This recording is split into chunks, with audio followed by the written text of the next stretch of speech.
legislature, judiciary and executive. Who ensures this? That all are treated equally and all the people will get the equal protection. They shot and killed 2 fishermen off the coast of Kerala. Marine commandos.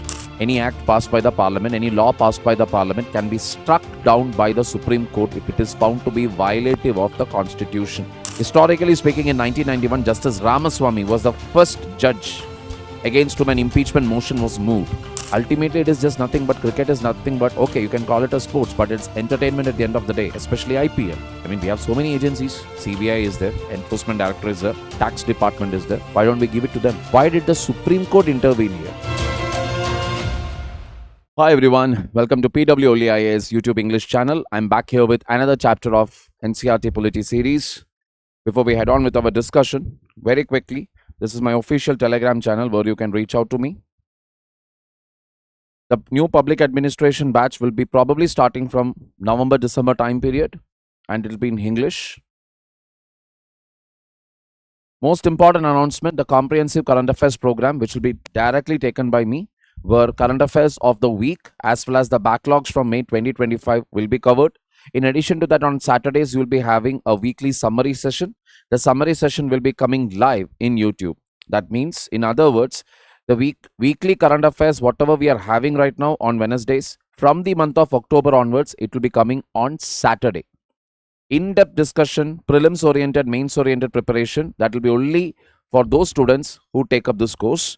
And there will be a closed group that will be led by me. All right, people. The class notes of NCERT series will be available in the PW app for free. All you have to do is enroll there. So we are coming to our chapter here, which is judiciary. So when we talk about judiciary, first thing, 3 institutional frameworks are there of the government. What are they? Legislature, judiciary and executive. And when we talk about any democracy, one of the fundamental principles is what? Rule of law. Everybody should be treated equally before the law and everybody should be protected also in the same way. Who ensures this? That all are treated equally and all the people will get the equal protection. Judiciary does that. We have a single integrated judiciary. A single integrated judiciary simply means judgments given by the Supreme Court is binding on all the high courts and the lower courts. Judgments given by the high courts are binding on all the lower courts. This is what it simply means. They are all bound. It is not that high court's judgment, one high court gave, so it is not applicable to the lower court. No. It's all connected. Judicial system. We have a subordinate or district court, or in other words, the lower court at the district or tehsil level in towns, headed by district judges. Subordinate court is also known as the trial court or the court of the district judge, the additional sessions judge, the chief judicial magistrate, and the metropolitan magistrate and the civil judge. That is, it is highly dependent upon the type of the cases that is being dealt, whether it is civil or criminal. And again, the names, the titles varies from town to town, state to state. High courts. The first set of high courts for Calcutta, Bombay and Madras presidencies were set up during 1862. We'll come to this. High Court of Delhi was set up in 1966. And we have an appellate system. That is, any judgment given by the lower court goes to the High Court. For example, if capital punishment, that is death sentence, is given by the lower court, it has to be approved by the High Court. Even after it approves from the High Court, it will from there again it will go to the Supreme Court. And other various levels are there. That is what you mean by appellate. Appellate means to appeal. Coming back, Supreme Court of India. Its decisions are binding on all courts. They can transfer judges of high courts. For example, one erroneous judgment given by the Manipur High Court judge was the trigger point for the Manipur riots. The Manipur riots, sporadically it is still continuing. Here and there, still reports come of the violence. The judge who gave that judgment, he has been transferred out. Can move cases from any courts to itself. This again simply means Supreme Court can take about itself any case which is ongoing in a court, that is in a lower court. Especially they will take it up if they feel it is not coming under that court's jurisdiction. For example, many years ago, maybe some of you might be aware of it, a case had occurred. Two Italian Marines, in a case of mistaken identity, they shot and killed two fishermen off the coast of Kerala. Marine commandos, Italian. So they thought that these were Somalian pirates. They gave warnings, loud sirens, etc. They did. But the fishermen who were just from the coast of Kerala, they didn't even understand that these are warning signs. They carried on with their fishing activity. Next thing before they knew, they both were shot dead. Following which the case became a huge media issue it became. The case was being considered in the Kerala High Court, but then later Supreme Court said it's a matter which took place in international waters and therefore it is not within the jurisdiction of the High Court. Supreme Court took the case upon itself. Can transfer cases from one High Court to another.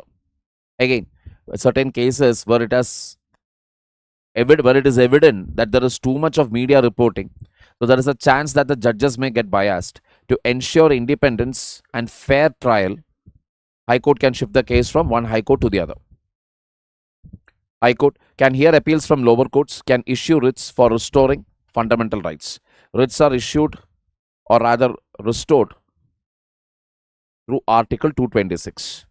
Can deal with cases within the jurisdiction of the state. That means generally for the High Court,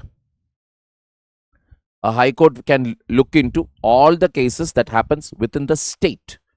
Outside the state, etc., that is a matter involving two states, then will directly go where? To the Supreme Court. Exercises superintendence and control over courts below it. District Court deals with cases arising in the district, considers appeals on decisions given by lower courts, decides cases involving serious criminal offences. Subordinate courts consider cases of civil and criminal nature. Details of it, you will be dealing with it, especially when you go through your Lakshmikant textbook. Clear, people? Criminal law, civil law.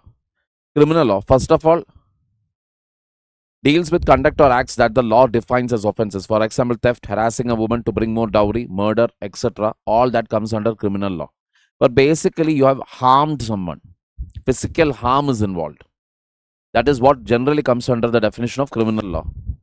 Deals with any harm or injury to the rights of individuals. For example, disputes relating to the sale of land, purchase of goods, rent matters, and diverse cases. It usually begins with lodging a FIR with the police investigating the crime, after which a case is filed in the court. A petition has to be filed before the relevant court by the affected party only.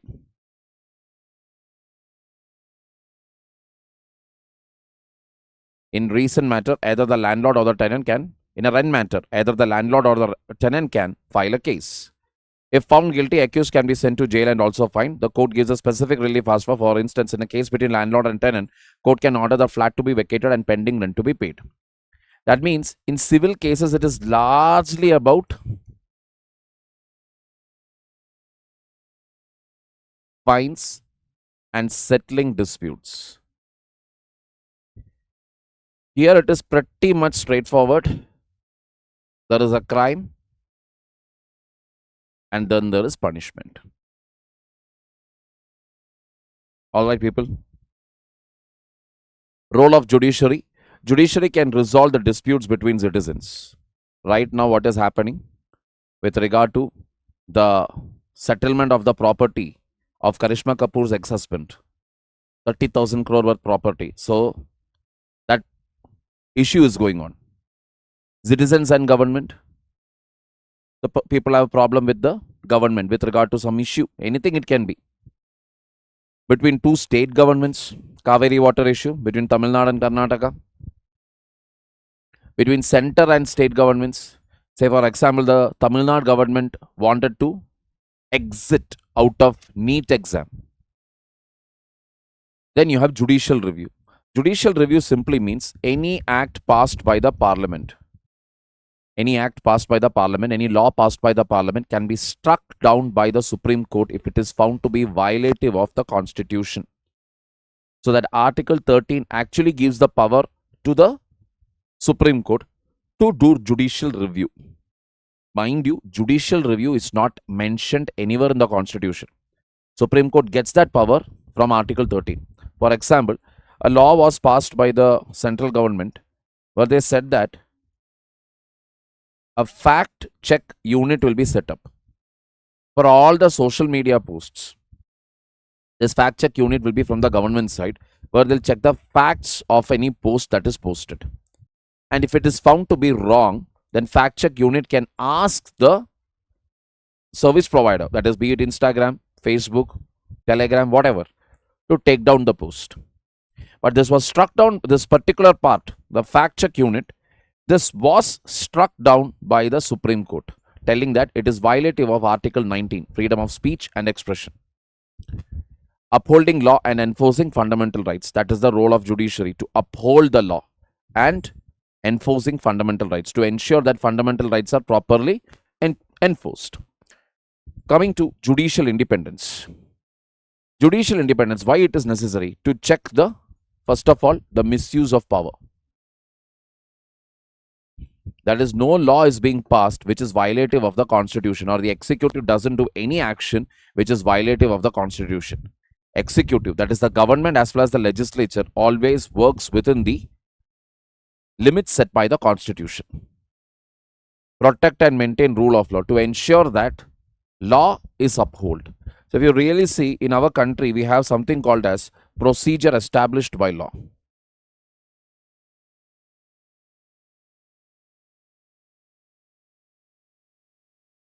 What it simply means is, Supreme Court will literally look into whether the law has been followed as it is written down. Separation of power, that means there should be separation of power between, even though in our country there are overlapping spheres for legislature, judiciary, executive. In certain matters, executive and judiciary should be kept separate from each other. There shouldn't be any overlap. Dispute resolution, which we already saw, between citizen, between governments, upholds supremacy of the constitution. Supremacy of the constitution. That means constitution is supreme in our country. In UK, parliament is supreme. In USA, judiciary is supreme. Finally, protect the democratic rights of the citizens. Appointment of judges. They are appointed by the president in consultation with the CJI. Judicial primacy in appointment and transfer of judges. That means ultimately India is the only country where judiciary appoints judiciary.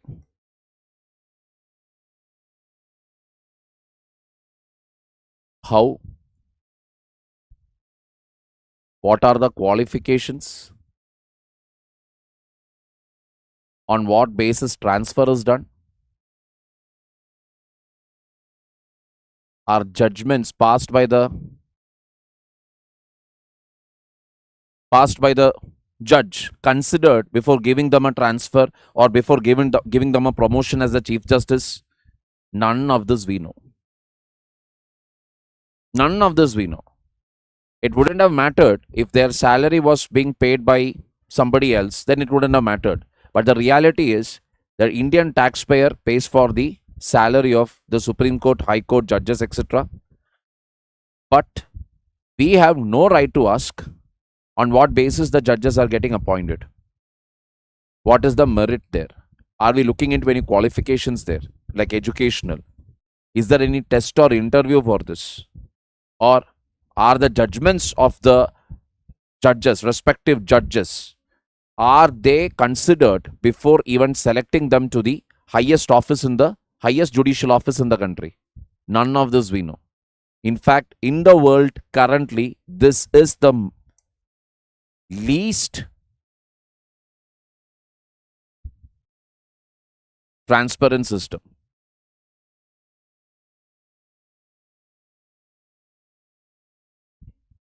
Got the point here, people? 1950 to 1973, the practice was to appoint the most senior-most judge as the Chief Justice of India. But this was broken twice during 1973 and 1975, where Justice A.N. Ray and Justice M.H. Baig were appointed as the CJI. 1998, principle of collegiality came into force. That is, CJI should consult 4 senior-most judges if while appointing, judges to the Supreme Court. Removal of judges, you can only do it through an impeachment motion. It has to be passed by a special majority in both the houses. You can only remove them on grounds of proven misbehavior or incapacity. Historically speaking, in 1991, Justice Ramaswamy was the first judge against whom an impeachment motion was moved. But the motion couldn't be passed completely. And the reason was because before the motion could be even taken up for vote or whatever, Justice Ramaswamy resigned. That is the other beauty about our country. Let us say tomorrow I'm a government servant.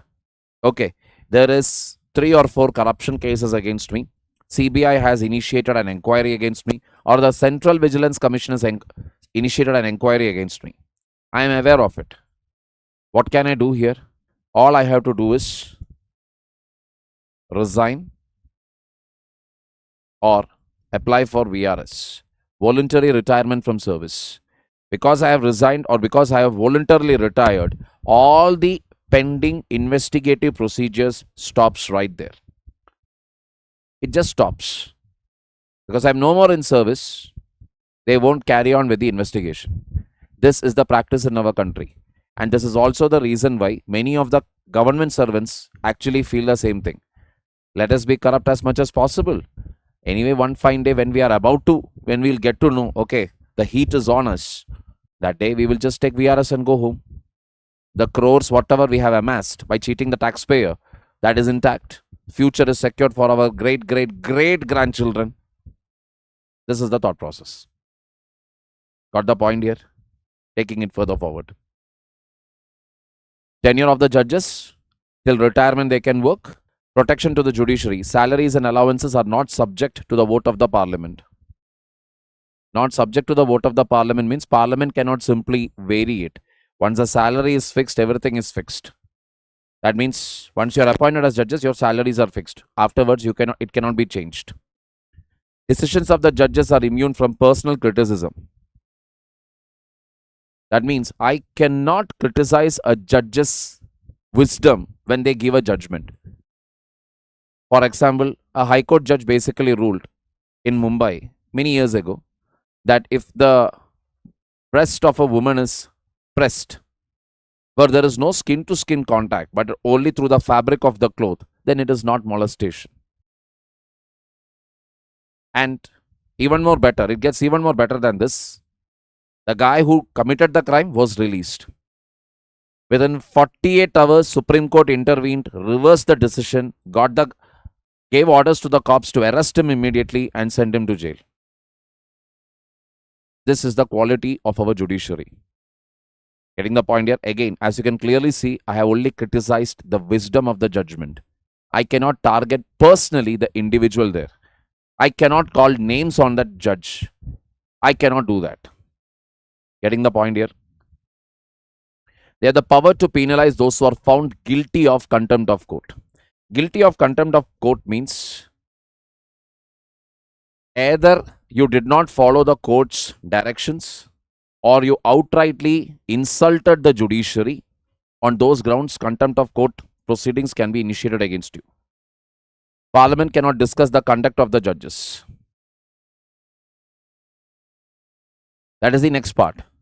Judiciary cannot question what is said or done inside the parliament, or the state legislative assembly.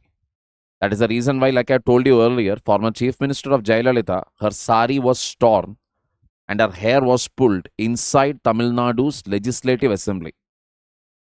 Getting the point here? No action was taken against the erroneous MLAs that point. Because anything said or done inside the legislative assembly cannot be inquired into by the courts. Similarly, anything that is said by the judges, it cannot be questioned even by the MPs or MLAs. Access to justice. So access to justice means how well do the people of our country have access to justice? Well, access to justice have actually increased through public interest litigation and social interest litigation. What is it? One and the same only. What it simply means is, say for example now, a guy lost his phone. So who should go and complain? Who should go and complain? That guy who lost his phone. He should go and complain. Somebody stole the phone means he should go to the police station. I cannot file the case on behalf of him. I cannot do that because whose phone it is? It is his phone. Who lost it? He lost it. So he should go and file it. If I go and file a case on his behalf, court will ask me what is my locus standi here.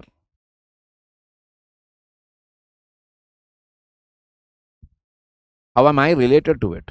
I don't have any relation. Got the point?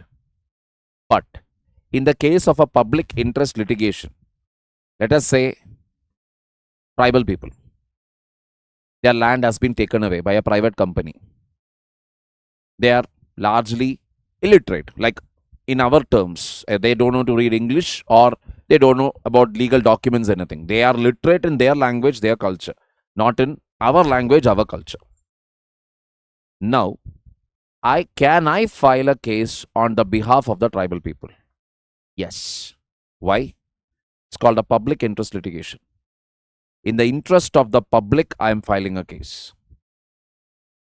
Got the point here, people?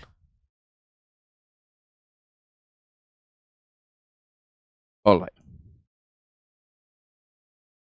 Okay, before this, let us finish this off. So, public interest litigation as an idea was born during 1979, and this has led to judicial activism. Judicial activism simply means judiciary stepping in to ensure whatever grave injustice has been met out to either to the society or to a section of the population, it is undone. Judicial adventurism or judicial overreach means what? The judicial activism means you are trying to interfere in those areas to ensure that injustice is undone or justice is served. That is the purpose there. But sometimes what happens is the same quality of judicial activism, it can become adventurism or judicial overreach. For example, IPL betting scam. Now we know that any cricket match betting will be there. It is an understood fact. It is like a public secret. Supreme Court immediately appointed a Lodha panel and said that, asked the panel to go and investigate the betting in IPL. Is there really a public interest involved there? Or Supreme Court has to intervene? Isn't it the job of the government of India to ensure? I mean, we have so many agencies. CBI is there, Enforcement Director is there, Directorate is there, Tax Department is there. Why don't we give it to them? Why did the Supreme Court intervene here? Ultimately, it is just nothing but cricket is nothing but, okay, you can call it a sports, but it's entertainment at the end of the day, especially IPL. What was the necessity that Supreme Court had to intervene? Food for thought. Now, what are the articles that helps the honorable courts to indulge in judicial activism? Article 13, which allows for judicial review. Article 32, which talks about issuing writs. Article 22 also talks about issuing writs, but from the perspective of the High Court. And Article 142 that gives sky-high power to Supreme Court. What do you mean by sky-high power? Sky-high power means under Article 142, if Supreme Court feels that somewhere some grave injustice has happened, Supreme Court can use the provisions of Article 142 and give an order. It can be any order, any decree, anything it can be. Decree.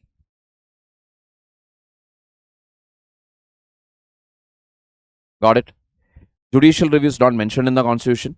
The 1973 Keshavananda Bharati case, Supreme Court introduced the doctrine of basic structure. Doctrine of basic structure simply means any part of the Constitution can be amended under Article 368 as long as it does not violate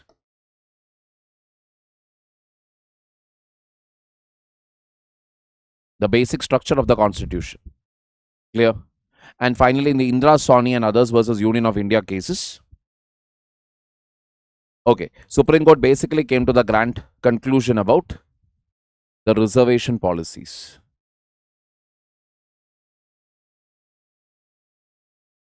And then, which led to creamy layer and non-creamy layer in OBC. As of latest, with regard to SC/ST also, Supreme Court has given a ruling similar to the ruling that they have given for OBC. Can you tell me what is that ruling about in the comment section? Before we wind up, very quickly, jurisdiction of Supreme Court. The original jurisdiction of Supreme Court involves settling disputes between union and states and among states. That means only Supreme Court can do this. When conflict is there between two state governments or one state government and central government, the case will go where? To the Supreme Court. Appellate jurisdiction simply means what? Appeal. Through appeals from the lower court, district court, high court, Supreme Court. Advisory. Advises the president on matters of public importance and law.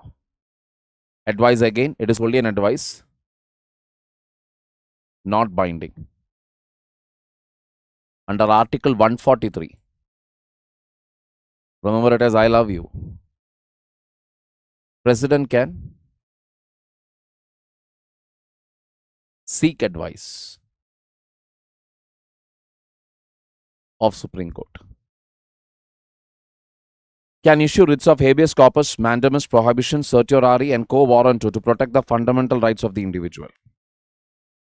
About these writs again, you will be reading more in detail while you are doing your Lakshmikant. All right. Then special powers. Can grant special leave to an appeal from any judgment or matter passed by any court in the territory of India. Special leave petitions are there. SLPs. It's basically like granting a temporary stay. Like, hold on. Special leave petition, if it is admitted, it simply means Supreme Court will listen to the petition, and if there is some merit, they will just ask the lower court, don't go ahead with the judgment now, to implement the judgment, maintain the status quo. So it's like a temporary relief. That is, I lost the case, let us say at High Court, but I filed a special leave petition in Supreme Court. Supreme Court is telling maintain status quo as of now. Status quo means what? Whatever was the condition before the judgment of the High Court. Maintain that until we will give you further orders. Alright, people. With that, we come to an end of our chapter. Alright. I know, very small chapter. The next chapters are also very small. This is all meant for your understanding. I have added few extra information here, which was not there in your NCERT. The only reason that you have a clear idea, at least a clear idea, which are the important articles as far as judiciary is concerned. Take care, people. God bless.